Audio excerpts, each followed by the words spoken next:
একদিকে আমরা western model of ডেভেলপমেন্টের কথা বলছি, অর্থাৎ আমরা পাশ্চাত্য শিক্ষা আমাদের সন্তানদের দিতে চাইছি। আধুনিক শিক্ষা, দর্শন, বিজ্ঞান, সাহিত্য, সায়েন্স, সাইকোলজি নিয়ে কথা বলছি। আর একদিকে আমরা আমাদের কাস্টিস্ট মাইন্ডসেট থেকে বেরোতে পারছি না, জাতিভেদ প্রথা থেকে বেরোতে পারছি না, রিলিজিয়াস বিগটরি অর্থাৎ ধর্মান্ধতা থেকে বেরোতে পারছি না। একদিকে আমাদের কুসংস্কার, একদিকে আমাদের মাইন্ড, যে মাইন্ড হচ্ছে full of hatred and intolerance for others, যে মাইন্ড অসহিষ্ণুতা, ঘৃণাতে ভর্তি অপর জাতি ধর্মের প্রতি। এই মাইন্ড থেকে বেরোতে পারছি না, অথচ আমরা আধুনিক শিক্ষার কথা বলছি, দর্শনের কথা বলছি। তাই আমাদের সন্তানদেরকে যতই ইংলিশ মিডিয়ামে পড়াই, যতই ভালো ভালো শিক্ষা প্রতিষ্ঠান, কোচিং সেন্টার আর ডিজিটাল প্ল্যাটফর্মে যতই পড়াই, তারাও সেটাই হবে যেটা তাদের অভিভাবকরা, বাবা মায়েরা, গুরুজনরা, পরিবারের সদস্যরা, অর্থাৎ বেশিরভাগ মানুষই তো হচ্ছে কাস্টিস মাইন্ডের আর বিগটরিতে ভর্তি, অর্থাৎ গোঁড়ামি, বদ্ধ ধারণা এবং অসহিষ্ণুতা। তাহলে সন্তানরা সেটাই ইনহেরিট করবে সাইকোলজিক্যালি এবং ফিজিক্যালি, জেনেটিক্যালি, যেটা আমরা বাবা মায়েরা।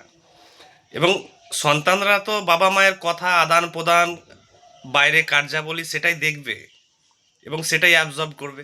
তাই আমাদের সমস্ত শিক্ষা যেগুলো বলছি আমরা, পাশ্চাত্য শিক্ষা বা আধুনিক শিক্ষা বা প্রোগ্রেসিভ মনোভাবের কথা, প্রগতিশীল, ক্রিয়েটিভ, ইন্টেলেকচুয়াল কথা, এগুলো সব বাহ্যিক কথাবার্তা, এগুলো সব একাডেমিক কথাবার্তা, আড্ডার জন্য ঠিক আছে, অর্থাৎ বিনোদনের জন্য ঠিক আছে। কিন্তু আমাদের যে ইনার কোর, আমাদের যে অন্তরটা, আমাদের অন্তরের অন্তঃস্থলটা হয়ে আছে পুরোপুরি বিগটেড, অর্থাৎ ধর্মান্ধ, medieval, feudal, Neanderthal, antediluvian and old fashion. তাহলে আমরা কিভাবে প্রকৃতই মানবিক, আমাদের চেতনা কিভাবে উন্নত প্রগতিশীল হবে? আমাদের তো বিবর্তনই হচ্ছে না, আমাদের বিবর্তন হচ্ছে সব বাহ্যিক, এক্সটার্নাল এডুকেশন, সুটেড বুটেড টাই, এই যে কোন চশমা, হ্যান্ডসাম দেখতে, first class perfume, first class restaurant, first class গাড়ি বাড়ি। কিন্তু এই লোকটা, যে লোকটার এগুলোর ওনার, প্রোপাইটার, তিনি বিগটরিতে ভর্তি অ্যান্ড হেট্রেড, ইনটলারেন্সে ভর্তি। এই মাইন্ডসেটকে যতক্ষণ না আমরা চিনতে পারছি, ততক্ষণ পর্যন্ত আমাদের সন্তানরাও মানুষ হবে না। চাকরি পেতে পারে, কিন্তু সে প্রকৃতই মানুষ হবে তখন যখন তার বাবা মা, তার পরিবারের সদস্যরা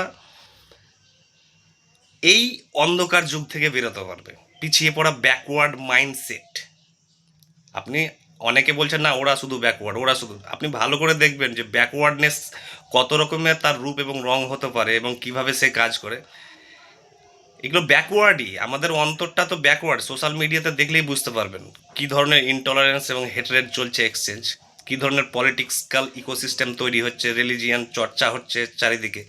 দেখেই তো বুঝতে পারবেন আপনাদের রাজনৈতিক লিডারশিপদের কথাবার্তা, চাল চলন। কজন এমন আছেন আপনাদের নেতৃত্বরা যারা প্রকৃতই মডার্ন, লিবারেল, হিউম্যান, ভদ্র, জেন্টল, মানবিক, উদার রাজা? কতজন আছে? সবই তো চিৎকার করছে, স্লোগান দিচ্ছে, তীব্র স্লোগান, ইনটলারেন্স। তো এই হচ্ছে ব্যাপার। একদিকে ওয়েস্টার্ন এডুকেশন বা মডার্ন এডুকেশন আমাদের থেকে যাবে, আর আমরা যেমন অন্ধকারে আছি তা আমরা থেকে যাব।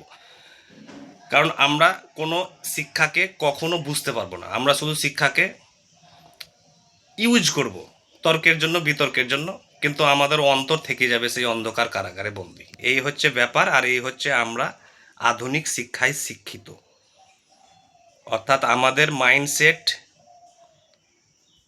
মান্ধাত্তার আমলের, আর স্বপ্ন দেখছি বড়, আর আমাদের সন্তানরা কি হবে? আমাদেরই কপি।